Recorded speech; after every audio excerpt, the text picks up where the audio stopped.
lorsqu'on parle de l'économie des savoirs locaux, je mets l'accent là-dessus parce que les gens vont croire que Genesis, c'est pour revenir aux traditions, c'est pour faire ceci, cela, au folklore. En quoi ça va nous avancer? Je prends l'exemple, l'expérience de Yacouba Savadogo.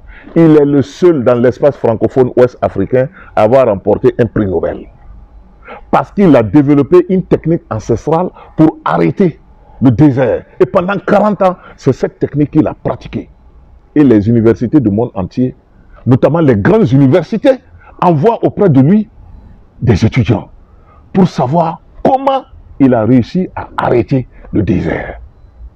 Imaginez, si on arrive à mettre ça dans le, j'allais dire dans le circuit du développement, de sorte à ce que il y ait beaucoup de Yacouba, certainement il y a beaucoup de Yacouba Savadogo dans nos sociétés, mais que nous n'avons pas encore découvert, notamment dans le domaine de la pharmacopée, etc., etc.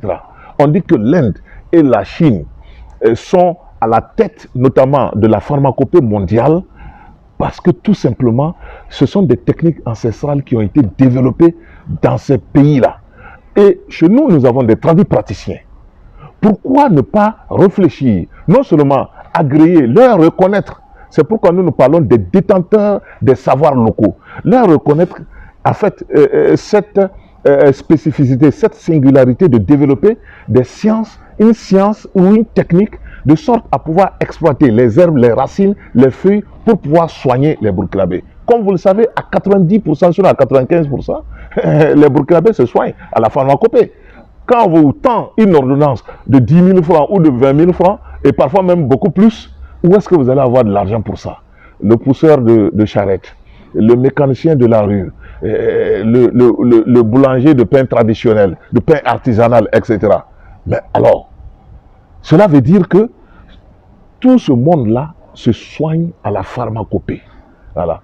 Mais parfois, quand ces patients-là, on estime que la pharmacopée n'a pas joué son rôle et ces gens, en fin de compte, ils sont évacués, on les amène à l'hôpital, on commence à les gronder que vous savez où se trouve l'hôpital et vous allez vous faire soigner par des guérisseurs, entre guillemets. Alors non.